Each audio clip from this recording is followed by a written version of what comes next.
Today is Saturday, July 4th, 2020, which means I've managed to be somewhat consistent for a week in content. Amazeballs. Hello, fiendlings, how the hell are you? For my fellow Americans, happy July 4th. Now, stay the void inside or wear a mask. I've spent the last week kicking ass on code, handling emergencies for two former clients, and actually writing and recording. I know those latter two are hard to believe, but hey, these books ain't gonna write themselves. One morning I found myself awake before dawn and cranking on the keys, letting the story play out and how I'm going to get all the things accomplished I need to in every effing scene. At least for derelict shipyards, that is.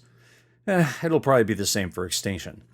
Anyway, recording for Trident goes on, but it's been very slow. After I get back from Austin, well, actually, I'm not going to Austin next week. That's a whole nother animal. I should have a more predictable schedule, assuming another client doesn't explode with yet another emergency. Speaking of emergencies, my father is currently in the hospital, and I'll have more info on that soon. But also, the entire run of the Derelict Saga, minus Trident, wraps up its run on YouTube in 9 or 10 days. I can't remember where I split the episodes, and I'm too damn lazy to look. So if you're interested in starting that journey, you'll be able to listen for well over 24 hours without breaks. And that's no commercials, folks. I don't do that shit. With that, it's time for me to get back to my day, look at my list, and see what's next. Be safe, have a great week, and we'll talk again real soon. Here's episode 8 of Legends of Garaaga. The altar was bleeding. The villagers danced in a circle around their god as it chewed virgin flesh in its maw. The girl was screaming as blood flowed in sheets from her violated body. The triangular stone head dipped down into her belly, rising with loops of gray and bloody intestine in its teeth. Garaaga! The villagers chanted, their smiles wide and joyful. The thing continued consuming its prey, but the girl did not die. Her screams filled the air, making his ears ring. The creature finished chewing and then snapped its head, removing a breast. The shrieking increased in volume, the chant following suit. His head ached, feeling as though it might split from the pressure. The thing raised its head toward the sky and howled. It moved on the altar as though perched, its long legs positioning its lower half just above the girl's. With a cry of triumph, its black and crimson penis became erect, its end a jagged stone. It heaved once and then forced the member into the girl. Her womanhood burst open in a spray of blood. Neratal leapt from the ground, Xiphos in hand. Darian stared at him, his own weapon pointed toward the ground. Bad dream, sir? Neratal blinked. Bad dream. You were yelling, sir. He looked around the small clearing. Both Elliston and Aquila were staring at him from their respective spots. Neratal caught himself before apologizing. Leaders didn't apologize. Leaders didn't admit fault. Leaders led. Bad dream, he muttered. Elliston, more dry for breakfast. Aye, sir, Elliston said. Dim sunlight made its way through a thick cover of slate clouds. Neratal turned and stared into the forest. It took him a moment, but after scanning the pattern of trees, he thought he found where he'd seen the face. Aquila, come here. Sir! Within seconds, the young man stood beside him. Neratal hadn't heard him at all. Do you see where I'm facing? Aye. I want you to walk until I tell you to stop. Search for sign. The soldier began walking into the trees without saying a word. Neratal watched him as he scanned the ground, taking one step at a time. The huntsman. His father may have been a bastard, but Aquila knew how to track and hunt like no other he'd known. Every few steps, Aquila turned in place to make sure he was following a straight line from the leader. The sounds of Elliston rummaging through the village booty and readying their breakfast accompanied the morning bird and insect song.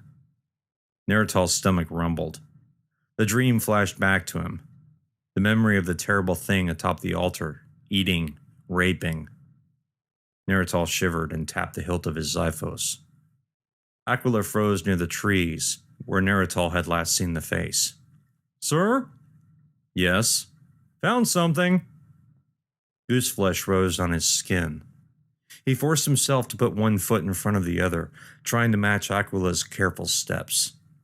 Aquila squatted before a patch of ground. I don't know what this is, sir. Neratal peered over the soldier's shoulder. A large mark was pressed deep into the dirt. Instead of the round shape of a bear claw, it was in roughly the same shape as a foot. But there, the similarity ended. Instead of a curved instep, the print was uniform with a 5-point mark in front of its large toes. Are those claws? Aye, sir, Aquila said. Near as I can tell. Neratal looked past the print. There were more rounding the tree. Gods, he whispered. That's not all, sir. Look at the tree.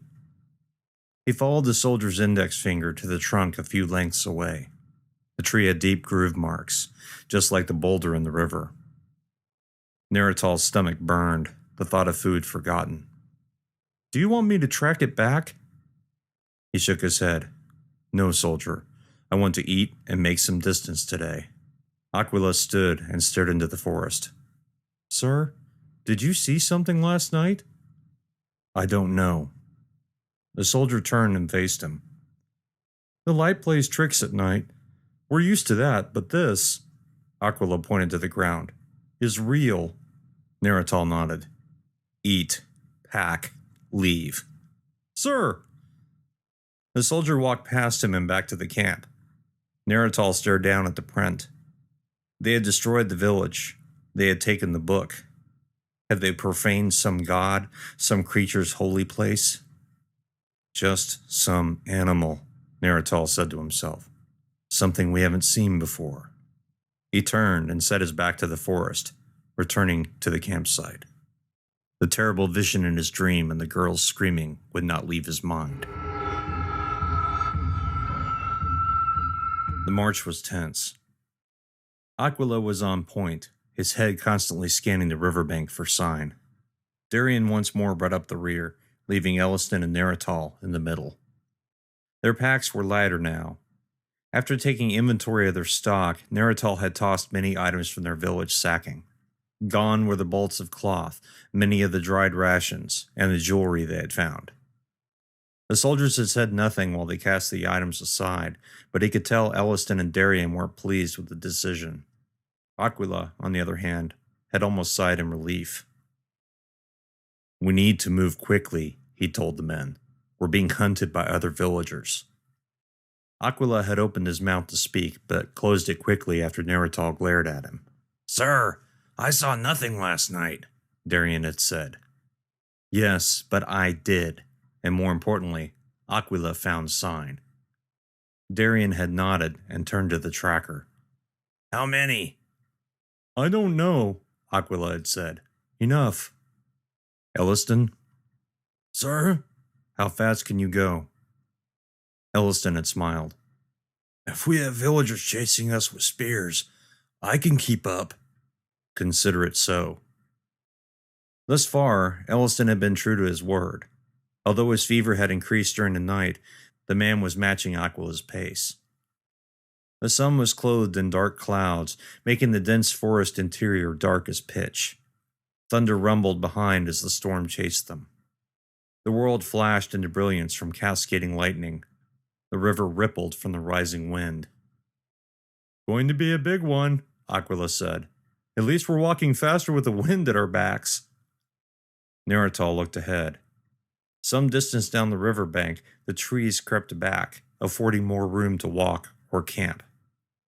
I don't think we want to be next to the river when that comes through. Aye, Darian said. Likely to get washed away. Aquila, look for a good gap in the trees for us to find cover. Yes, sir. The wind began to howl as they continued walking. Aquila was no longer looking for sign. He was too focused on scanning the tree line looking for a good gap. Neratal kept his eyes on the river, watching the water ripple. The current was definitely stronger now. The occasional limb streaked by in the churning green water. A flash lit the world behind them, followed in a few seconds by a heavy wave of thunder. "Aquila, find me something!" The young soldier may have responded, but the wind and thunder made it impossible to tell. "It's rising!" Darian yelled from the rear. The four men stopped and stared at the river. The frothing, dull green water was higher against the bank. "Sod it! Into the trees, now!" Nerital yelled. The four men marched at a quick pace into the tree line. Aquila's Xiphos cut through the thick brush, paving a way into the forest. The sun had disappeared completely as the artificial twilight descended. Rain cascaded down through the trees as lightning flashed and thunder rumbled. Limbs fell around them from the high winds. Nerital continued following Aquila's back, trusting the young man to create a path to higher ground. Even with the storm's cacophony, Nerital could hear Elliston puffing behind him. If they didn't find somewhere to shelter soon, the ill soldier might well give out. The tightening in his back tendons told him they were on a rise, if only a gentle one. A tree lit up with an instant of daylight before an ear-splitting crack of thunder shook the world. Somewhere behind them, a tree fell. Aquila stopped. Nerital bumped him. "Deeper!" Nerital screamed at Aquila. Aquila didn't respond except by raising his Xiphos in an attack stance. Nerital stepped to the side, his sword drawn in the same position. In the distance, he made out a shape standing hunched between two trunks. "Damned old eyes," Nerital muttered. "Aquila, what is it?" "Stay here, sir," Aquila yelled back. The soldier stepped between a cluster of small tree trunks and made his way forward. Nerital felt a surge of adrenaline as the vision in his dream returned. The thing upon the altar, the face in the woods. He watched as the shape unfolded, standing with head hunched to its chest. Arms appeared, thrust toward Aquila. The young man threw an arm around the shape's back and then seemed to lift it. Nerital turned. Both Elliston and Darian held out their swords in a fighting stance.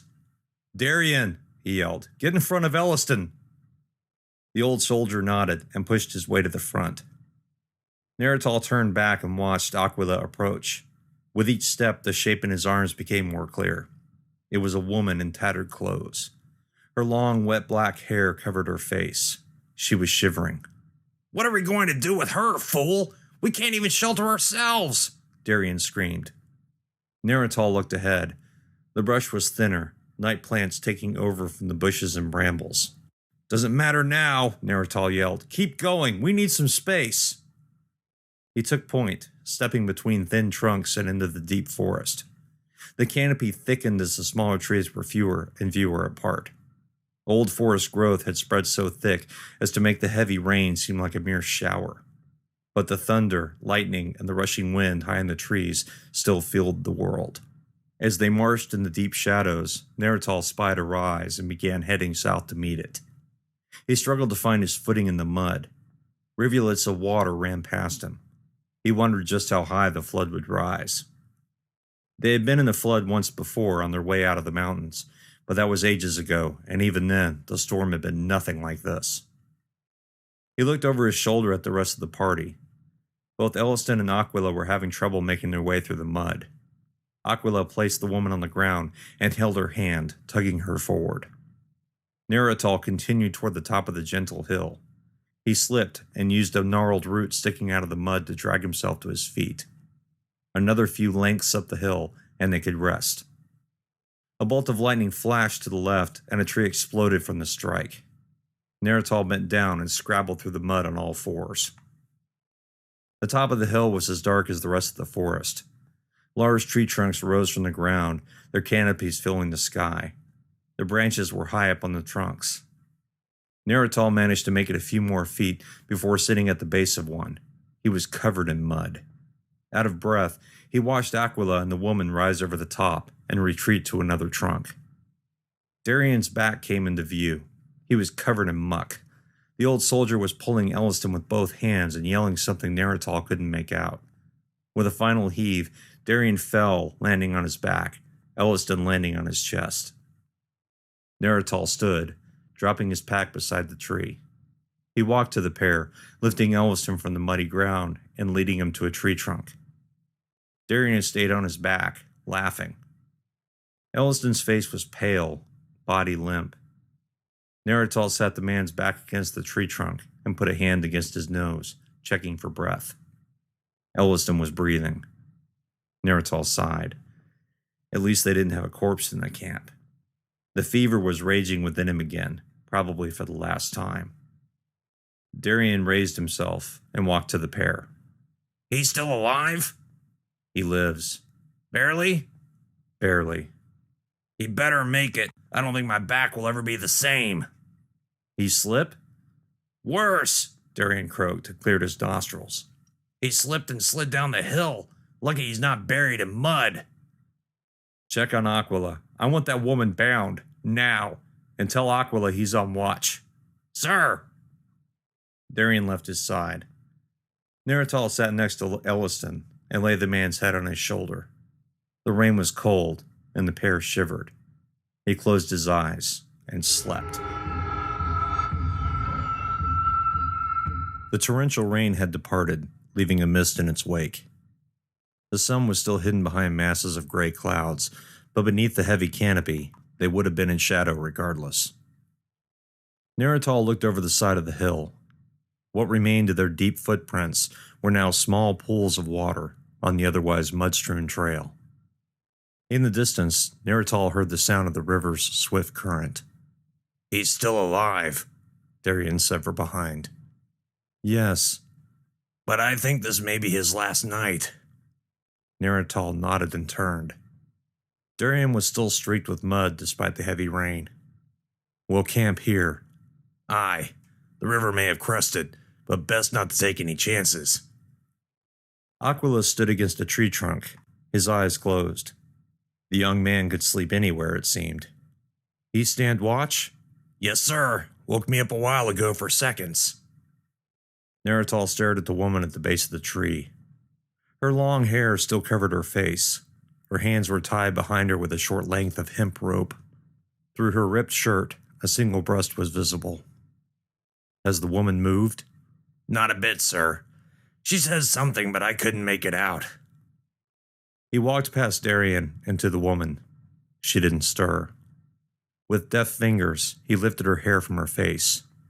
He let it fall again and stepped back. The words to the strange song bounced in his mind. The voice, the face, the woman bathing in the river. "Sir?" Neratal flinched. Darian was standing beside him. "Are you all right?" "I've seen her before," Neratal said. "Where?" "In the river, bathing beneath the moon," he thought. "It doesn't matter. I want her bound at all times." "Yes, sir. What do you want to do with her? And why in the name of the gods did Aquila grab her?" "It's not important. She's with us now. We might even be able to use her." "You mean if we run into another village?" "Exactly." Neratal clucked his tongue. He looked up at the dark sky visible through the thick canopy. "Not sure we'll be able to get a fire going." "No, sir." "Check on Elliston. I'll watch the girl." "Sir," Darian said and walked away. Ripped, shredded, and soaked, the woman's clothes stuck to her skin. Neratal stared down at her legs. The flesh was dark, clean, unblemished. Her bare feet were smooth, uncalloused. Her hair and clothes were the only parts of her that seemed stressed in any way. "What are you?" he whispered. The girl didn't respond. Jettisoning most of the dried supplies from the village had been a mistake. The remainder of what they had carried went quickly among the men. The woman had woken up but refused the strips of jerky Aquila offered her. Elliston's cough and labored breathing were the only response the man had given them. Neratal knew it was just a matter of time before the next breath was his last. They put aside a small bit of the dried in case Elliston awoke. Stomachs still rumbling with hunger, the men repacked and shivered in the cold. Neratal decreed he would take first night watch, so Aquila and Darian could sleep. The two men had silently agreed. Although they would never admit it, he could tell they were relieved. They needed the rest more than he. The sun was down and the rain had ceased altogether. Water continued dripping from the trees, and when a sudden gust of wind hit the canopy, the drops came in a torrent. Neratal sat against the tree trunk directly across from the woman. She had fallen asleep again, or maybe unconsciousness. He tapped the Xiphos blade against his left palm. Aquila had given him a problem to solve. "Damned boy," he muttered. Before they rejoined Alexander's army in the Indus, they had skirmished with a village at the base of the mountains. There had been 15 scouts then, and they had made short work of those who fought them. A serious-minded soldier named Kellen had found the young woman in the village while Neratal and the rest of the men searched for others. Aquila had found Kellen raping her. When Aquila expressed his displeasure, Kellen had slit her throat. The girl couldn't have been more than 13 years old. The sound of swords clanging brought Neratal and the rest of the scouts back into the village. Kellen and Aquila faced off near the girl's corpse. Neither responded to Neratal's shouts to stop. Kellen's face was set in a sneer. "You're going to learn your place, boy!" Aquila responded by feinting a strike to Kellen's chest. Kellen's sword swiped down in a block. Aquila slid his blade past Kellen's and sliced into the man's ear. "You little shit!" Kellen had said, jumping back. His free hand rose to the side of his head and came away bloody. Aquila's face had remained impassive. "Betray your brother for an Indus gutter whore?" He lowered his sword, but Aquila continued to stare with vacant eyes. Kellen smiled, and had then thrust forward. There had been an ear-splitting clang as Aquila's hand flipped upwards, sliding across Kellen's blade and knocking him to one side. The younger man sidestepped and smashed a fist into Kellen's temple, felling him to his knees. In one fluid motion, Aquila had swung his sword around and met Kellen's neck. The adversary's severed head fell in a jet of blood. The village center had been quiet, save the birdsong, insects, and the sound of Aquila's adrenaline-fueled breathing. After a moment, Neratal had stepped forward and placed a hand on the boy's shoulder. Aquila stiffened but did not attack. "Soldier." "Sir!" "Return to your group. Now." "Sir!" Aquila had turned and joined the throng of men. Neratal had stared down at the girl. Her naked body was bruised and bloody. Kellen had split her womanhood open by force. "There will be none of this," Neratal had said loud enough to the rest of the troop. "Anyone found raping women will face Aquila weaponless." Neratal had turned to his soldiers. "Understood?" The men had yelled, "Yes, sir!" in unison. There had been no further issue with that. Did he save you because he couldn't save the other? Did he attack the village because he had to save the sacrifice? Neratal stared at the girl. The woman, he reminded himself. She was the one in the river, the one whose very visage tugged at his loins and haunted his dreams. And the song. Would she sing it while he was dreaming of a bloody altar and a terrible beast devouring a young woman? The trees rushed with another gust of wind, and more droplets pattered down from the soaked canopy. Aquila stood against his tree. Elliston's labored breathing combated with Darian's soft snores. He turned back to the woman and froze. Her long black bangs obscured her face except for a slit where he could see one eye. It was closed, but he thought for sure it had been open, just for an instant. Shaking off the shivers, he sat back down against the base of the tree and huddled into himself for warmth. He continued staring at the girl's face, waiting for the eye to open.